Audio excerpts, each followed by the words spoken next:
अऊज़ु बिल्लाहि मिनश्शैतानिर्रजीम।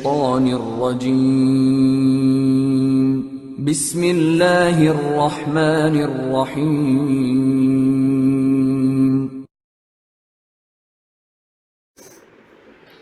अस्सलामु अलैकुम students, Ittehad college of pharmacy and health sciences के फार्माकोग्नोसी लेक्चर्स में आप लोगों को वेलकम है। हम फार्माकोग्नोसी में एंजाइम्स का चैप्टर पढ़ रहे थे, जिसमें हमने डेफिनेशंस देख ली थी और इसमें हमने डिफरेंस देख लिया था एंजाइम और कैटलिस्ट का। इसके बाद फिर हमने प्रीवियस लेक्चर में प्रॉपर्टीज़ ऑफ एंजाइम देखी थी, पेज नंबर 22 पे, कि वो कौन कौन सी प्रॉपर्टीज़ होती हैं एंजाइम की। इनमें से हमने कैटालाइटिक प्रॉपर्टी, सॉल्युबिलिटी और एंजाइमेटिक प्रॉपर्टी लास्ट टाइम देख ली थी। आज हमने पीएच देखनी है और उसके बाद टेम्परेचर, स्पेसिफिसिटी और प्रोटीन नेचर है। तो आज का जो हमारा लेक्चर है वो पेज नंबर 23 से स्टार्ट हो रहा है, जहाँ पे ये पीएच की हेडिंग है, वहाँ से हम इस आज पढ़ेंगे। तो सबसे पहले तो पीएच है कि पीएच होता क्या है। पीएच पावर ऑफ हाइड्रोजन या इसे पोटेंशियल ऑफ हाइड्रोजन भी कहते हैं, is a scale use to specify how acidic और बेसिक और alkaline a sample is. PH scale क्या है? इसे हम ये मेजर करते हैं कि सॉल्यूशन आया एसिडिक है या बेसिक है। ये हमारे पास पीएच का स्केल है। तो इसमें ये वाली जो है, जो पर्पल से आप लोगों को नज़र आ रहा है, ये जो सारे सॉल्यूशन इनकी रीडिंग 8, 9, 10, 11, 12, 13, 14, 15 तक आएगी। यहाँ से यहाँ तक को आएगी तो ये सारे सॉल्यूशन बेसिक होंगे, और जिनकी यहाँ 6 से नीचे नीचे तक होगी तो वो सारे सॉल्यूशन जो हैं वो एसिडिक होंगे। जबकि वो सॉल्यूशन जिनकी pH 7 होगी तो वो न्यूट्रल होते हैं, न्यूट्रल, ना वो एसिडिक होंगे ना वो बेसिक होंगे। और जैसे जैसे 7 से नीचे जाते जाएंगे सॉल्यूशन, उतना ज़्यादा एसिडिक होता जाएगा, और जैसे जैसे हम 7 से ऊपर को जाते जाएंगे वैसे वैसे सॉल्यूशन ज़्यादा से ज़्यादा बेसिक होता जाएगा। तो acidic solution have a lower pH, तो जो एसिडिक सोल्यूशन होते हैं उनका जो पीएच है वो लो होता है, और जो बेसिक सोल्यूशन है उनकी पीएच हाई होती है।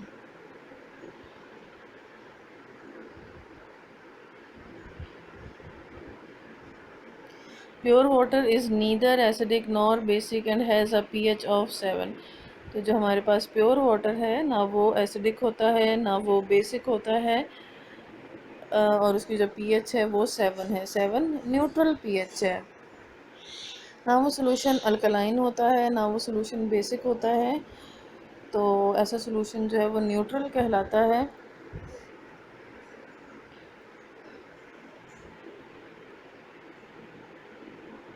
Each enzyme have an ideal pH value, तो हर एंजाइम की एक आइडियल पीएच वैल्यू होती है, which is called optimal pH, जिसे हम ऑप्टिमल पीएच कहते हैं।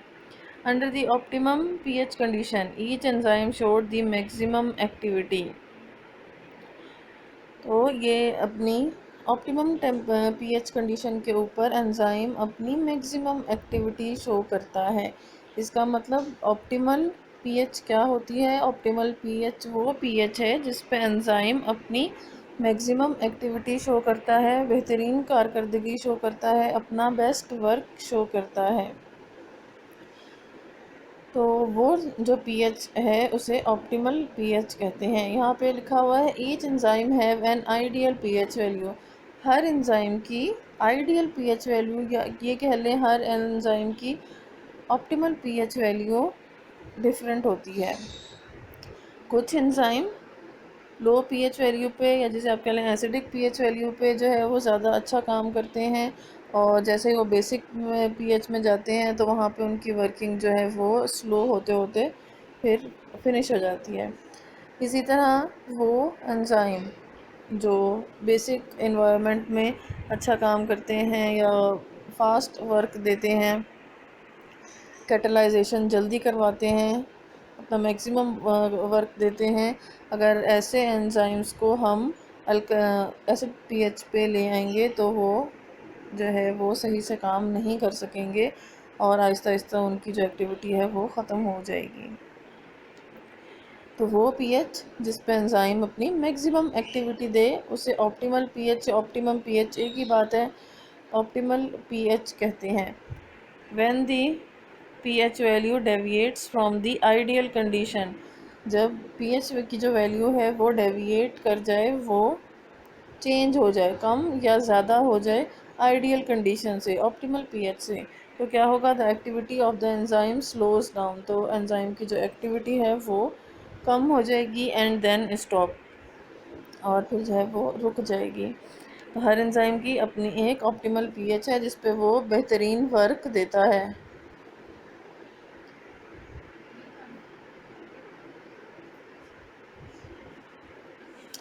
तो एसिड्स जो हैं, यहाँ पे आपकी बुक से स्टार्ट हो रहा है, एसिड्स जो हैं वो डीएक्टिवेट कर देते हैं those enzyme that act at alkaline pH, acid deactivate कर देते हैं उन एंजाइम को जो अल्कलाइन पीएच पे काम करते हैं। For example trypsin. अच्छा, यहाँ पे ट्रिप्सिन की एग्जांपल दी हुई है, पहले हम ट्रिप्सिन को देख लेते हैं, फिर हम वापस इस स्लाइड पे आएंगे और देखेंगे ट्रिप्सिन क्या है। Trypsin is an enzyme that helps us digest protein. Trypsin वो एंजाइम है जो हमें प्रोटीन की डाइजेशन में हेल्प करता है। Trypsin is produced by the pancreas and released in the small intestine where it breaks down proteins. तो trypsin जो है ये पैनक्रियास प्रोड्यूस करता है, पैनक्रियास से ये एंजाइम जो है वो प्रोड्यूस होता है। ये पैनक्रियास है, पैनक्रियास से ये एंजाइम प्रोड्यूस होता है और ये एंजाइम स्मॉल इंटेस्टाइन में रिलीज़ होता है, स्मॉल इंटेस्टाइन में रिलीज़ होता है जहाँ पे ये प्रोटीन के डाइजेशन में हेल्प करता है। तो फूड पहले स्मॉल एसोफेगस से स्टमक में एंटर होगी और एंटर्स यहाँ पे जो है स्टमक में जो जितनी भी इसकी डाइजेशन होनी है उसके बाद ये स्मॉल इंटेस्टाइन में एंटर होगी। जब ये स्मॉल इंटेस्टाइन में एंटर होगी तो यहाँ पे जो है इस फूड में HCl भी प्रेजेंट होगा, क्योंकि हमें पता है कि हमारा जो स्टमक है वो HCl प्रोड्यूस करता है। तो ये जो फूड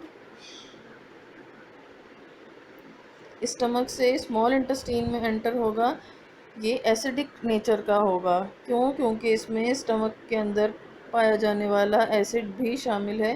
तो यहाँ पे जो ड्यूडेनम में स्मॉल इंटेस्टाइन का जो पहला पार्ट है ड्यूडेनम, जब इसके अंदर ये फूड जिसे हम काइम कहते हैं एंटर होगा तो ये एसिडिक पीएच का होगा। फूड जो भी एंटर हुआ है ये एसिडिक पीएच का होगा। तो यहाँ पे जो पैनक्रियास है, पैनक्रियास सबसे पहले क्या करेगा, पैनक्रियास सबसे पहले सिक्रीट करेगा सोडियम बाइकार्बोनेट को। सोडियम बाइकार्बोनेट बेस है, स्ट्रॉन्ग बेस है। तो ये क्या करेगा, सोडियम बाइकार्बोनेट, ये सोडियम बाइकार्बोनेट न्यूट्रलाइज कर देगा स्टमक के एसिड को, उसकी एसिडिटी को, जो एसिडिक पीएच थी उसको ख़त्म कर देगा सोडियम बाइकार्बोनेट जो पैंक्रियास से रिलीज़ हुआ है। फिर रिपीट कर देती हूँ, यहाँ से स्टमक से जो फूड स्मॉल इंटेस्टाइन के अंदर एंटर होगा ये फूड एसिडिक नेचर का होगा। क्यों? क्योंकि स्टमक में मौजूद जो HCl था वो इसके अंदर शामिल था सबसे पहले। फिर पेनक्रियास ने इस पेनक्रियाटिक डक्ट जारी है यहाँ पे ये रिलीज़ करेगा सोडियम बाइकार्बोनेट को। सोडियम बाइकार्बोनेट को जब ये रिलीज़ करेगा तो जो एसिड फूड के साथ स्मॉल इंटेस्टाइन में एंटर हुआ था उसकी एसिडिटी ख़त्म हो जाएगी, वो न्यूट्रलाइज हो जाएगा। फिर पेनक्रियास जो है वो पेनक्रियाटिक जूस रिलीज़ करेगा। पेनक्रियाटिक जूस में क्या है, पेनक्रियाटिक जूस में ट्रिप्सिन है, पेनक्रियाटिक लाइपेज है और अमाइलेज है। ट्रिप्सिन अभी हमने यहाँ पे देखा, ट्रिप्सिन प्रोटीन की ब्रेक डाउन करने वाला एंजाइम है। ट्रिप्सिन प्रोटियोलाइटिक एंजाइम है, प्रोटियोलाइटिक प्रोटियो का वर्ड जो है वो प्रोटीन से निकला है। लाइटिक का मतलब ब्रेक डाउन करना, लिसिस से ये वर्ड निकला है, ब्रेक डाउन करवाने वाला एंजाइम है, प्रोटीन की ब्रेक डाउन करवाने वाला एंजाइम है। तो यहाँ से पेनक्रियास से ट्रिप्सिन निकलेगा जो प्रोटीन्स की ब्रेक डाउन करवाएगा। उसके बाद पेनक्रियाटिक लाइपेज लिपिड्स की ब्रेक डाउन करवाएगा, और अमाइलेज है जो अमाइलोज या कार्बोहाइड्रेट की ब्रेक डाउन करवाएंगे। तो ये एंजाइम बहुत इंपॉर्टेंट हैं प्रॉपर फूड की डाइजेशन के लिए।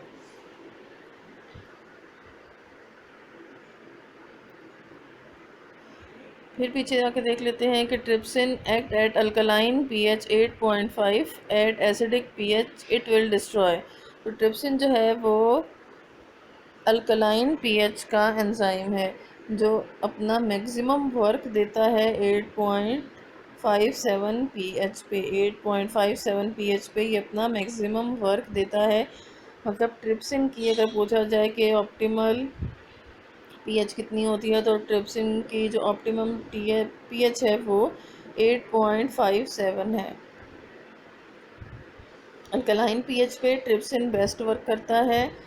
Eight acidic pH it will destroy, और अगर इसको एसिडिक पीएच मिले तो ये डिस्ट्रॉय हो जाता है।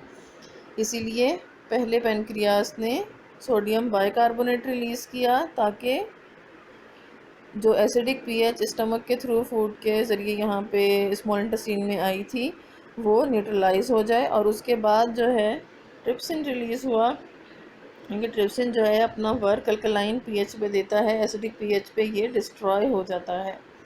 Trypsin is an enzyme that secreted by pancreas. Trypsin वो एंजाइम है जो पेनक्रियास से सिक्रीट होता है। And very important for proper digestion of food, और ये बहुत इंपॉर्टेंट है फूड की प्रॉपर डाइजेशन के लिए।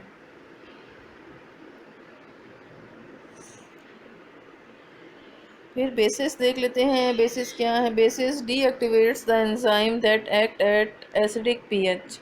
बेसिस डीएक्टिवेट कर देती हैं उन एंजाइम को जो एसिडिक पीएच पे काम करते हैं। डीएक्टिवेट कर देना किसी की एक्टिविटी को, किसी के काम को ख़त्म कर देना। तो बेसिस उन एंजाइम की एक्टिविटी को ख़त्म कर देती हैं जो एसिडिक पीएच पे काम करते हैं। For example pepsin. तो पहले पेप्सिन देख लेते हैं।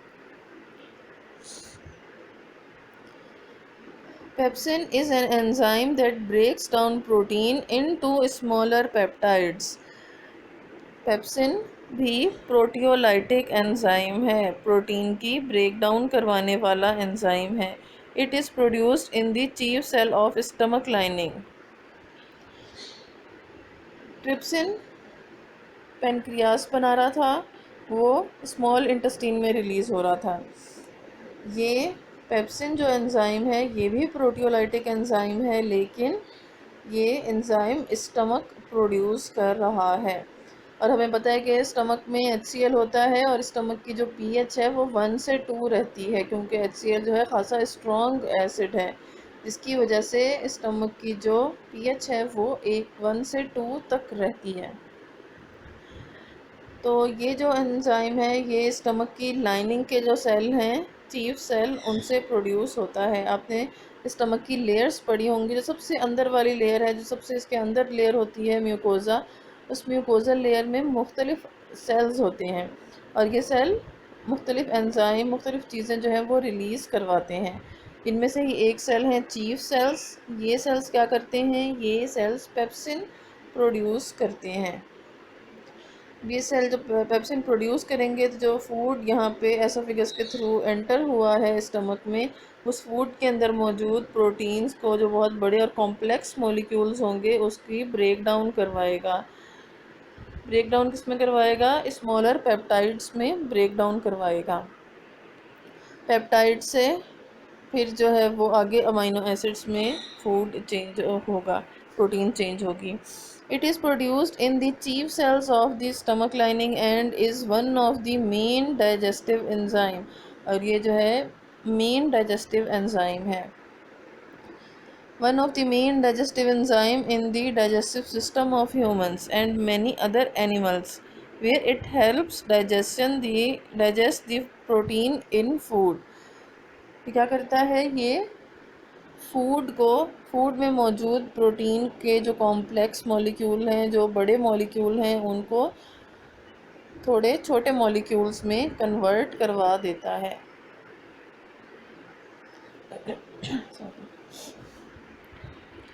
अच्छा, हमारे पास जो प्रोटीन है ये कॉम्प्लेक्स मॉलिक्यूल्स है। यहाँ पे ये लीनियर चेन की फॉर्म में दिखाया हुआ है, लेकिन ये लीनियर चेन फॉर्म में नहीं होते, इसका टर्शरी क्वाटरनरी स्ट्रक्चर्स होते हैं, तो खासे कॉम्प्लिकेटेड स्ट्रक्चर होते हैं। तो यहाँ पे सिर्फ समझाने के लिए जो है वो सिर्फ लीनियर स्ट्रक्चर एक बना दिया है।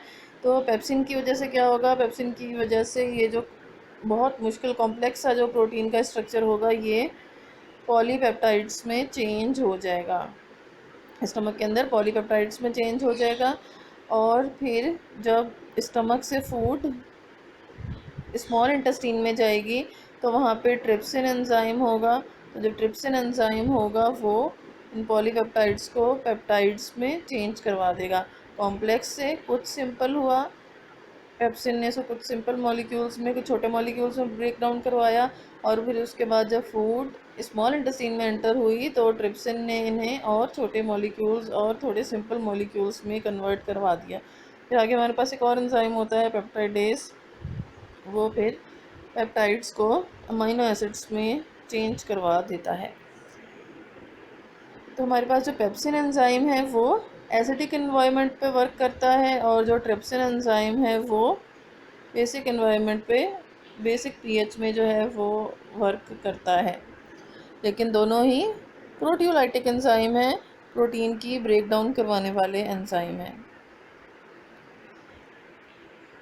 Pepsin act at acidic pH 1 to 2, क्योंकि स्टमक की जो एसिड है उसकी वजह से स्टमक की पीएच 1 to 2 होती है। पेप्सिन भी स्टमक से ही रिलीज़ हो रहा है, प्रोटीन की ब्रेक डाउन करवाता है। तो ये इसका जो ऑप्टिमल टेम्परेचर है, ऑप्टिमल पीएच है वो 1 to 2 है।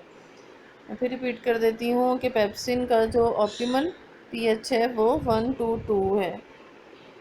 At alkaline pH it will destroy, और जैसे ही ये अल्कलाइन पीएच में आता है ये डिस्ट्रॉय हो जाता है।